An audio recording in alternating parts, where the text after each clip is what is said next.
Another thing I want to show is something new we have with a proxy workflow. What you'll see in the bin is some of the clips have an orange color on them. What that means is there have been proxy files created on those clips. So if I load in this clip right here, you can see scrubbing it is a little stuttered.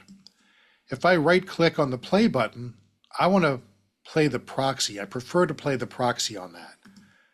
It's the exact same clip. We make a copy of it that's sort of a zero relink to the other one. And now I'm scrubbing through the proxy file that I could work with and edit. Also notice in the sequence, several of the clips turned orange because those have proxy files created for them. I'm going to select all of these. I'm going to say create proxy, which could be in the background or not. So it's now creating proxies. We will see number one under the proxy video column when they're done, that will populate with the codec that was used for the proxy. And then those will turn orange as well. Any clip linked, you see they all turned orange.